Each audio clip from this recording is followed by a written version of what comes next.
quick reminder of how we got here. Okay, last time we got into the fixed income deep dive that we ran right up against the clock, and we went overboard. So we were pulled back, called, and said continue next week. So I think it was a good thing, because rather than rush the best part, we made the call to split the deep dive in two sittings. Okay, so what did we actually discuss last week? Okay, we'll just go over quickly so that you can just know what it is, so we are all on the same page. Okay, the basics. Bond is just a loan. You lend money to a government or company, and in return you get a fixed scheduled stream of interest plus your principal back at maturity. Same DNA as the fixed deposits in India I spoke about, but a little different in the way bonds work. So we did meet the big three issuers, right? So we said we have ultra safe treasuries, we have high yielding corporates, and we have tax advantaged muni bonds. We told you who all issues this, what safety we have, and all those kind of things.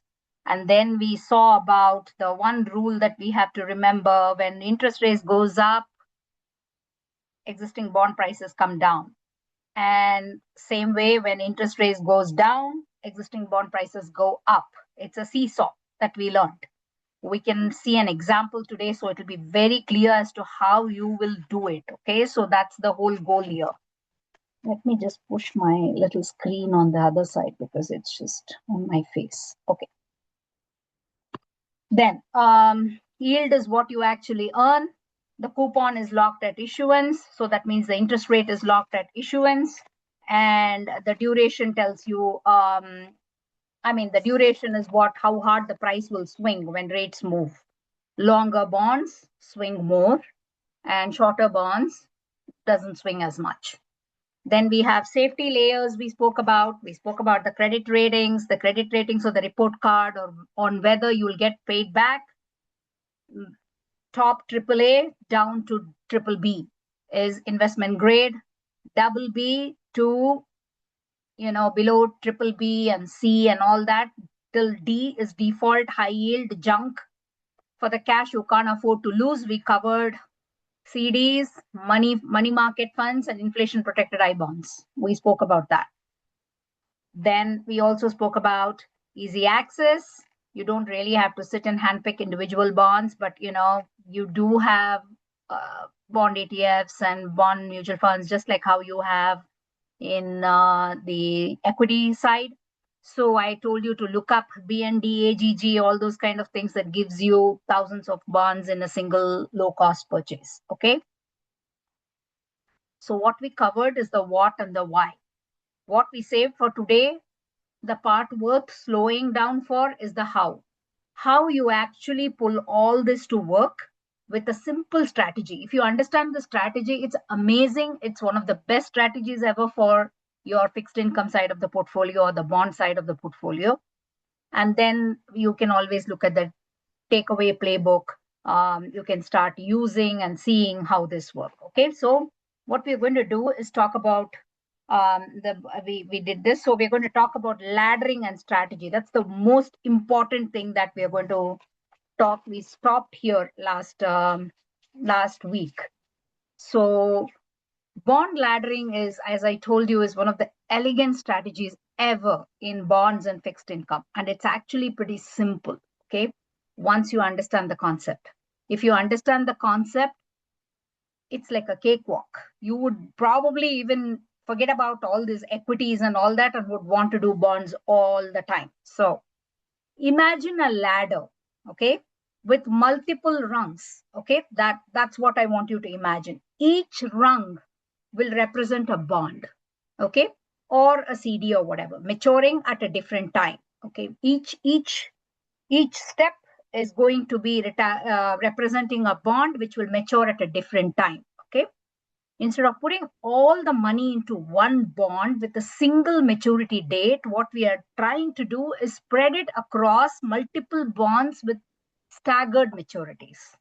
Okay, maybe 1 year, 2 years, 3 years, 4 years, 5 years, we do that.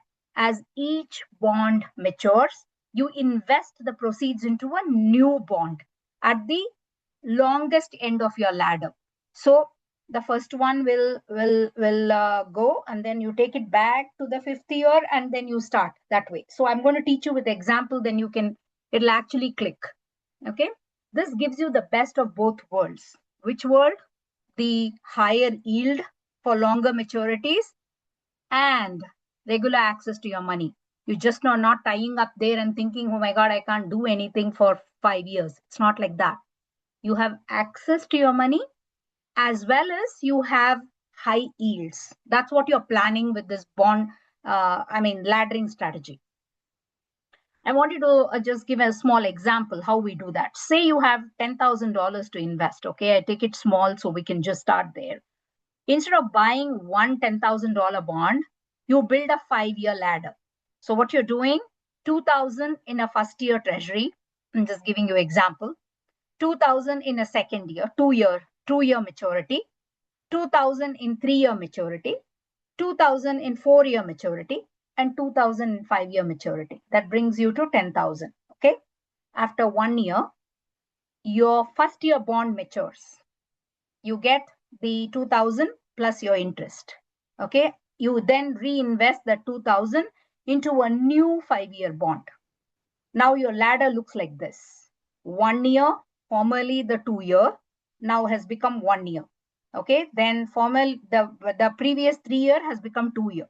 The previous, so that's how it is. It just keeps giving you money. This is a way to get income. That's why they say if you're in bonds, you're safe, because you have a way of getting income when you retire. That's the whole concept here of laddering these strategies. It's a great strategy if you understand it very well. Every year, one rung matures, giving you access to cash and the opportunity to reinvest at the current rates. Why is this powerful? So if you understand this, it's great. So why is this so powerful that you have to do it in ladder? 3 reasons. First, it reduces interest rate risk. Okay, if rates go up, you have money maturing soon that you can reinvest at the new higher rates. If rates go down, you still have locked in higher rates on your longer term bonds. You're never fully exposed to a single interest rate environment. Second, it provides liquidity. You always have a bond maturing relatively soon. Okay, so if you need cash unexpectedly, you won't have to sell a bond at a potential loss. You just wait for the next maturity because you have planned it that way. 3, it smooths out your returns. Okay, instead of making one big bet on rates, your dollar cost averaging across different rate environments. That's exactly what you're doing. So you can also think about maturity matching, right?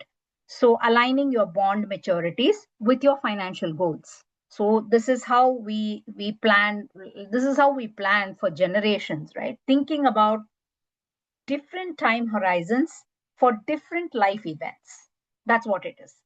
Say you need $15,000 for a car in 2 years, but buy a 2-year treasury or a CD and saving 50,000 for a down payment in 5 years. Same thing, build a ladder leading up to that date. Want to fund your child's college in 10 years? You're very scared of markets. You don't want to see the markets. You don't want equities, but you want to do something, this is the way. Use intermediate term bonds. By matching maturity to goals, you eliminate the interest rate risk. That's what we are trying to do. There is a risk, interest rate risk. Interest rate can go up and go down. That's out of our control. So for that specific goal, because you know exactly how much you will have when the bond mature, regardless of what rates do in between, you don't have to worry about it. So we spoke about interest rate risk. The flip side of the interest rate risk is reinvestment risk. Okay, these are the two risks you'll run into in bonds. What is reinvestment risk? Is the laddering helps with this too, actually. When you ladder it, you're also dealing with the reinvestment risk. Reinvestment risk means that when your bond matures, you might have to reinvest at lower rates. Okay, if you put all $100,000, say you have $100,000 into a single 1-year CD and rates drop from 5% to 3%, when it matures, your entire portfolio is going to earn less. That's not our goal. Okay, with a ladder, only 1/5 of your money reinvests each year. So a rate drop only affects a small portion of your portfolio. The rest continues at the rates you locked in previously. Okay, so I wanted to give an example because this is a point that I really want to drive home, because this is somewhere where somebody is very scared of the market, not willing to see the volatility, not happy with what's going on, always like thinking about uncertainties in the geopolitical market, thinking about what's going on everywhere. If somebody like that is here in this mom's group, this is the best way to earn your returns. So let's build a real ladder, okay, with current approximate rates. I'm going to give you current rates. We are going to build a ladder. Say you have $500,000. That's your retirement money, okay? So you have $500,000. We'll split it 5 ways, 100,000 each. Okay. Today, I'm going to give you the most. What did I say is the most safety net, golden thing is your treasury. So let's go with treasury, because anybody who gives an example will always give you with the treasury, because that is the most safest on the earth. So let's go with treasury. Okay. So $100,000 in a 1-year treasury is giving you somewhere at 4.2%. That's what it is giving today. Today's rate it is. $100,000 in a 2-year treasury is giving you somewhere about 4.1%. Okay, 2-year treasury. When I say the treasury is giving you from 4.2 to 4.1, what's happening? Rate is falling, which is why your rate is going down. Okay, that's not surprising to you. Every day you're seeing in the TV, President Trump wants the rates reduced. So this is the real rate. So second year, 2-year treasury, if you're going to put your money in, it's going to give you somewhere about 4.1%. 3 years, 100,000 treasury you're going to put in is going to give you a rate of 4%. Okay, that is today's rate. It may be more or less depending upon what our new Fed governor does. Okay, that's a different argument altogether. As of today, you have 1-year treasury giving 4.2. So we are taking $500,000. We put $100,000 in 4.2 1-year treasury. Okay, today is what? 17th, 18th, 18th. So 18th of next year, 2027, it gives you 4.2%. 100,000 in a 2-year treasury. So 2028, you will have 4.1%. Another 100,000 in a 3-year bond, that will give you 4%. Another 100,000 in a 4-year bond is going to give you another 4%. And another 100,000, last 100,000 in a 5-year bond, which is going to reduce at 3.9%. Okay, that's the rate going today. And here's what you make every year. Let's do that. We are doing the math here. Okay, add up all the coupons. What's happening? 1 year pays you for $4,200, because 100,000 at 4.2 is $4,200.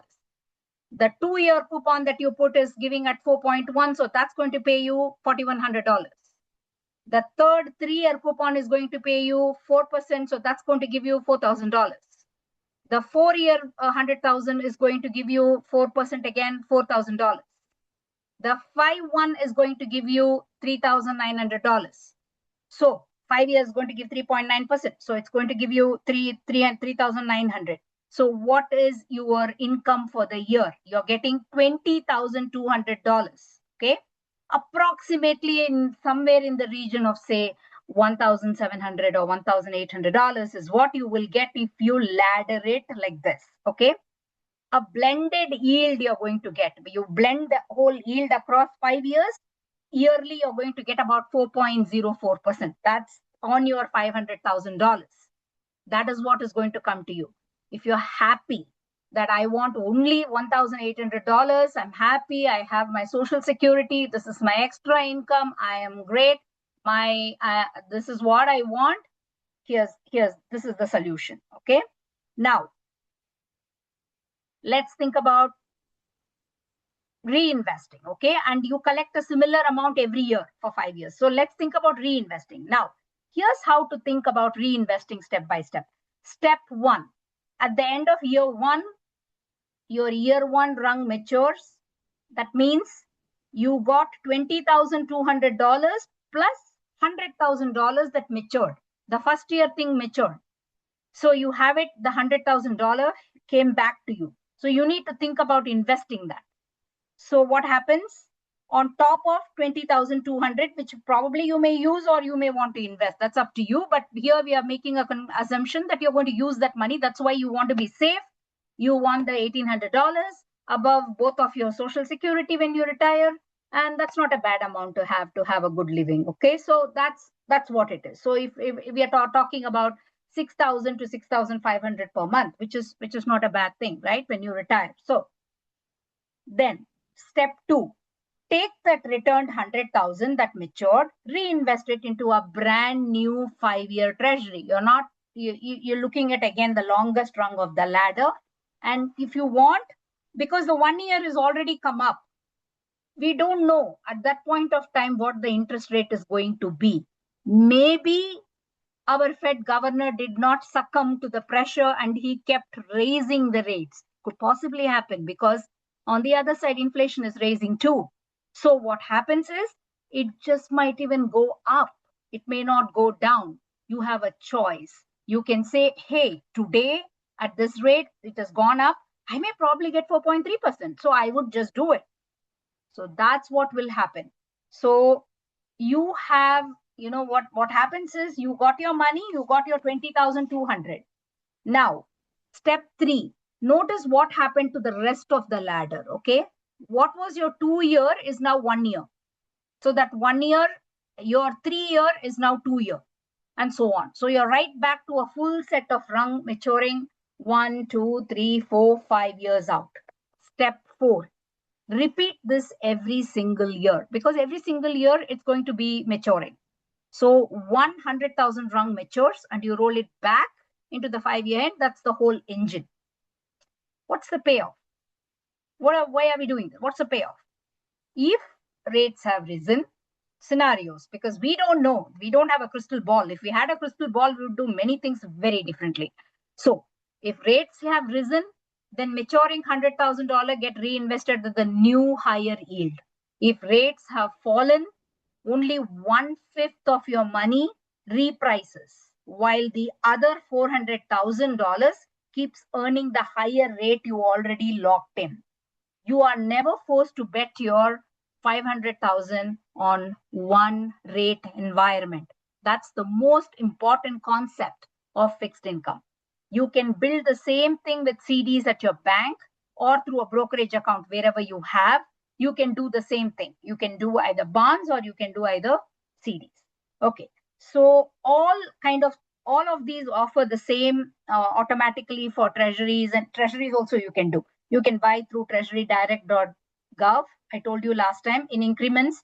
You can even make ladders as small as like $1,000. So you can just make monthly also. If you have the time and you love doing what you're doing, because there's nothing to lose. So you can do this. I want you to pause and think for a second. What do you think will happen in the current environment? Okay. We have a lot of things going on, a lot of moving parts in the current environment. General trend is that the financial industry and the experts and the government, everybody wants rates to fall over the next, at least for the next 2 to 3 years. That's the expectation. Everybody is waiting for the rates to fall. Here's what actually will play out. When rates fall, the bonds you already own become very, very valuable because they are paying higher interest than what's now available. Don't confuse yourself with interest rate and bond price. I told you, those two move opposite direction. So when the rate fall, your bond price will go up. Okay, they are paying higher interest rate than what's now available. So if you want to sell them and not wait until the maturity, you could do it at a higher price. That's the first win. Okay. Second, your income doesn't change at all. You are locked in for 4.2. No matter how much they reduce the interest rate, you still will get your 4.2 because you're locked in at the issuance. Every time you buy a bond, it is locked at the issuance. No matter how much the rate goes up and down, doesn't matter until you want to sell it. Okay. So if you are selling at maturity, you must get your money back and you must get your interest every year. That's the deal. So all this if and but will only play if you want to pull it in between. Okay. So that's the thing. So your income doesn't change. If your bond was paying you 1,700 a month, it will pay you 1,700 a month because you have locked it. It is still paying you that. So your cash flow will remain steady. Here's the important trade-off. Your future income declines. Okay. Here, because when bonds mature or you invest new money, you're now reinvesting at lower rates. That's what happens when rates are going down. Just think about the current environment. That's what is happening now. So currently, it's going to go down. People were getting 4%. People were getting 4.1, 4, 3.9 is going to go down because if the interest rate falls, the rate keeps falling. Now let's bring this to your 500,000 ladder, okay? Remember, we split it into 500,000 pieces, generating about $1,800 a month. If rates fall, only one of those 100,000 bond gets reinvested at the lower rate each year, while the other 400,000 keep earning the higher rates you locked in earlier. So your income doesn't suddenly drop, okay? It gradually adjusts over time. It will slowly come down, but you will have enough time to do something else. That's the key insight. You don't have to predict interest rates. The ladder is doing the work for you, smoothing the impact, whether rates go up or down. Okay, so the simple takeaway in this is when rates fall, bond values go up, your income stays steady, but your future income slowly declines. Right now, you will still have that income. Structuring your bonds correctly helps you manage the transition instead of being surprised by it. Okay. So bond is like, think about this. Bond is like selling house. Okay. Selling a house anytime you get whatever the market price is. Okay. CD is like breaking a lease. Okay. And you have to pay a penalty to get out. So if you have a CD in the bank, you cannot break it. Even if the rate goes up, you know that the CD today, imagine the CD is going to give you 5% and you locked in at 4% last year, you cannot take that CD money at a cost because it's locked and it has got a penalty attached to it. Whereas if you put the same thing in a bond and you do this, the rate has gone up, your price has gone down, or the rate has come down and your price has gone up. You say, okay, it doesn't matter. Let me just take my bond because I'm going to get a better price for that. Yes, you're foregoing your income to take that money. So that can happen in a bond. It cannot happen in a CD. CD is locked. Okay, so that's why I'm giving you this example. Bond is like selling your house. It's in the market. You can do it whenever, whatever time. Market is good, you get good money. Market is bad, you may not get the money you want in mind. CD is like breaking a lease. You're on rent, you want to break a lease and you pay a penalty to get out of it. Okay, that's the whole concept of bond laddering. So this is the one thing that I wanted to talk about last week so that it brings us to the close of the fixed income. So let's bring it all together. We have covered a lot so far in 2 sessions. And I really want you to walk away with a clear, actionable playbook. So for the bond side of your portfolio, fixed income side of your portfolio, okay? 4 key takeaways are your foundation. Everything else we discuss support those core ideas. Okay, the four things are: bonds are the ballast of your portfolio. While stocks provide growth, bonds provide stability, predictable income. Role of fixed income is not to make you rich. It is to protect you, what you have built, and provide a cushion during stock market downturns. When the stock market dropped 20-25% in 2022, people with bond allocations slept better, because at night, knowing the portion of that portfolio is still generating steady income. Okay, your asset allocation, the split between stocks and bonds, if you remember, I told you it's my 120 minus your age, is the single most important investment decision you'll make. I'm telling you, asset allocation is even more important than picking individual investments. What you carry within those stocks, equities, or bonds comes secondary. Doing the first allocation is very important. If you are 50 plus, if you're less than that, it's okay. You can still take a risk because you have a long driveway. But once you are 50, 55 plus, please think about having a proper asset allocation in your book so that you don't have sleepless nights. Okay, so these are important.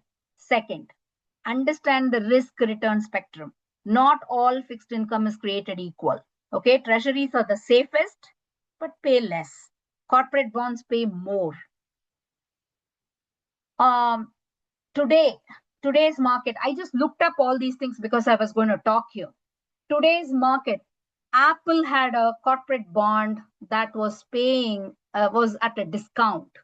So you could buy $50,000 worth of corporate bonds of Apple for $37,000.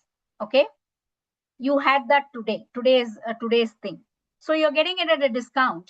So that means Apple is already thinking the rates are going to be, they have given they chose a wrong environment to give the corporate bonds, so people want to sell in the secondary market.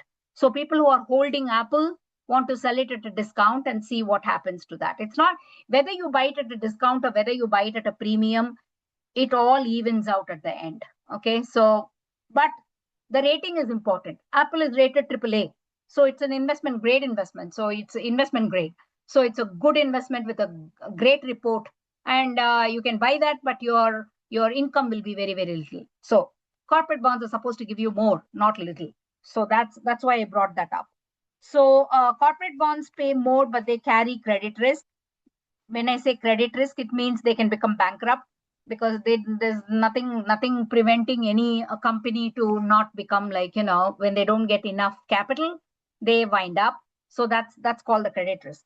Munis offer tax advantages. I told you about munis. It's like the state government, the municipals, the counties, and all those people, when they give you when they offer this, that's called munis.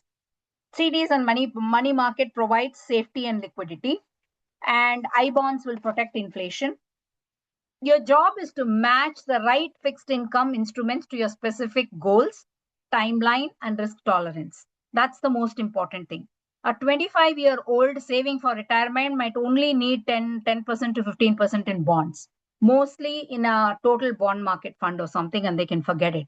But a 55-year-old cannot do that. Approaching retirement might want to put at least, 45 to 50% in mix of treasury, tips, and short-term bond investments. Third, interest rates are the puppet master for the bond market. Okay, that's the only thing. The bond market will dance with the interest rates.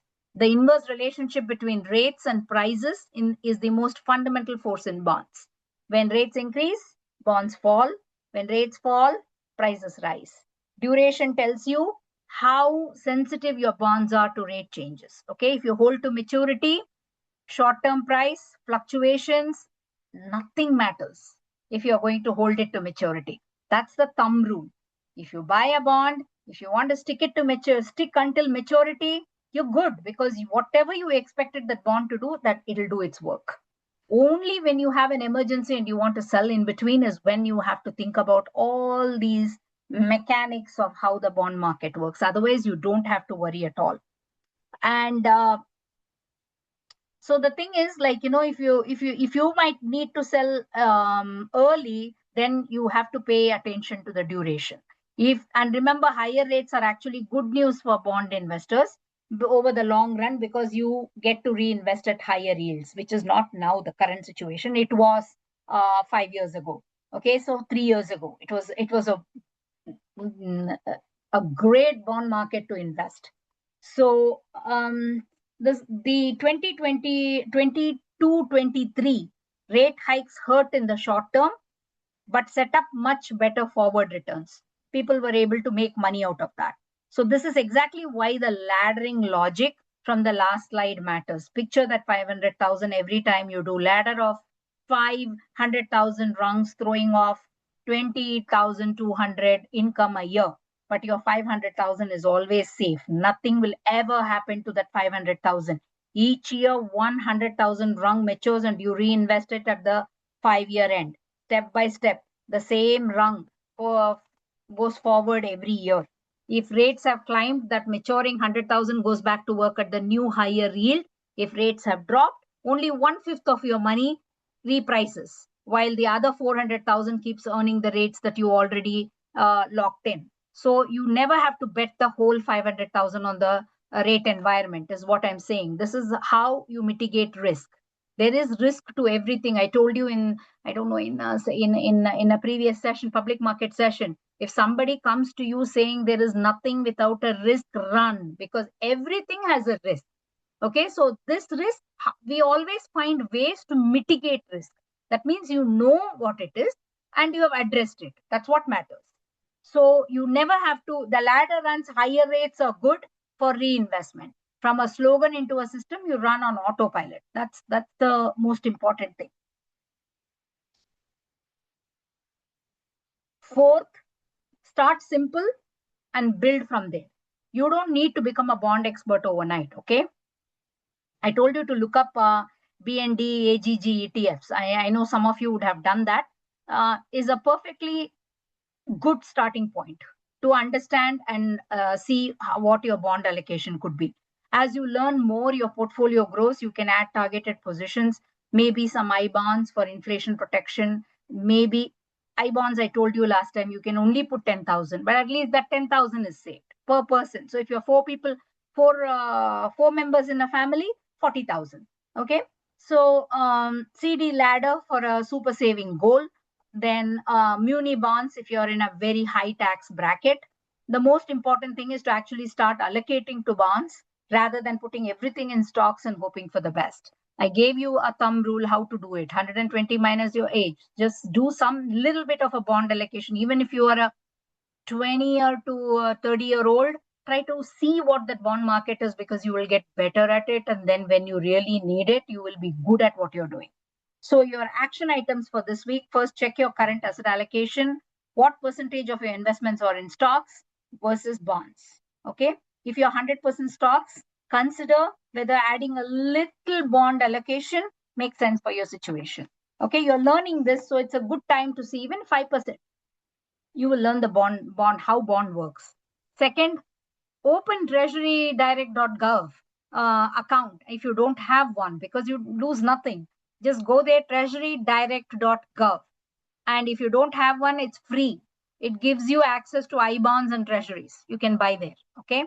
Third, look at the money market fund in your brokerage account. Make sure any uninvested cash is actually earning a competitive yield, not sitting in a low interest sweep account. Okay. These are small steps that can meaningfully improve your financial foundation. So that brings us actually close to the session. So I'll give you a quick recap of the journey so far. So the headline takes away from each prior session so that, we come together on one page. Foundation, we said consistency beats timing. Budget, emergency fund, automatic contributions, and let compounding do the work. That was our first session. Second session, we said public markets are the great equalizer. Okay, anyone can own a piece of the global economy. That was the second one. Third one, where money lives. Every dollar should have a job, and the right account depends on goal, time horizon, and taxes. That's important. Fourth, equities, stocks drive long-term growth. The quality of the stock, the valuation of the stock, and the time horizon beats trading and timing is what we discussed. Now, fixed income, bonds are the stability layer. Understand the yield, understand the duration, understand the credit rating, and match bonds to your timeline. Okay, that completes our fixed income deep dive. Thanks for bearing with the two-part split. Finishing it properly was worth the extra sitting. That wraps up our this session on fixed income. Before we close, I want to put something out there for the group to weigh in. The original plan for next session was to go beyond stocks and bonds and explore every other asset class available in public market. We being Indian moms, we think about REITs a lot, so real estate a lot. So it's REITs, commodities, precious metals. We talk about currencies because we have a lot of exposure between India and US, the currency market, how it works.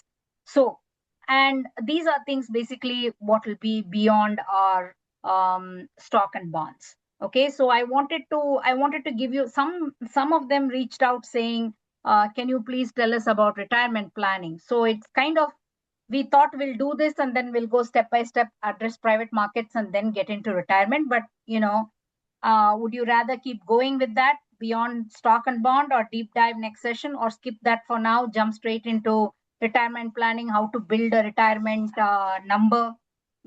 Both topics are important, but we can always come back to whichever one we don't, you all pick. Okay, maybe if you rather want to have a poll, I think we are happy to send out a quick poll after this session, so you can vote in your own time and we'll go with whatever the group prefers. So ready for questions. See you all in the next session. Thank you so much, Akka, for putting this slide deck for us and patiently explaining everything to us. The putting up the poll is a good suggestion. Maybe we can put up a poll and then take it from there. We had a couple of questions. I know you did answer them during the session, but I'm just going to reiterate them. What happens if the rate increases after putting in the Treasury bonds? Like, is that amount locked for the period? Can I break that bond and reinvest it? Is there a Yes, penalty that goes with it? not for the bonds. If you have opened a CD in a bank and locked a rate, that you cannot break. Okay, that Okay. has to mature at its own time. But in a Mm-hmm. bond, if you're going to buy the same thing, you can buy it in a bond for the same rate, right? If the interest Mm-hmm. rate goes up, you have an opportunity to go sell in the market for a higher price because your bond price will go down. If the rate is going up, is what you're asking, right? Yeah, Or interest rates, what yeah. was the question? So if Rate I'm goes buying a down because the current market rate is going to go down. Is the question about rate going down or rate going up? rate going up. So today I buy a treasury bond for a year, which is at 3.9. Say after a couple of months it increases to a 4.10. What are my options? Can I say, you know what, it's time to make the money. I'll sell this bond and reinvest that in another one. Perfectly possible. Bond is just, I told you, it's just a marketplace. You go and buy Gotcha. and sell. So Okay. whatever you think you want to do, you can do at that point of time. But So if there's your no CD in penalty. a bank, no. CD in a bank has a penalty. There's no penalty for bonds in the bond market. Awesome. Also, there's another question. Does my visa status prevent me from buying bonds? I don't think so.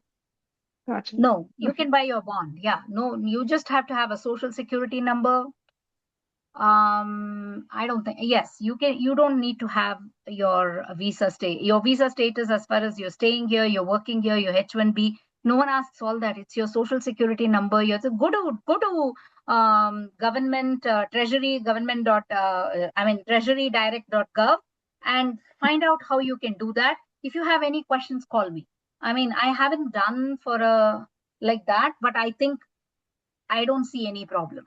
But I'm happy to assist you if somebody is asking that question. You want to go there and you want to call me when you're doing that, I'm happy to assist you.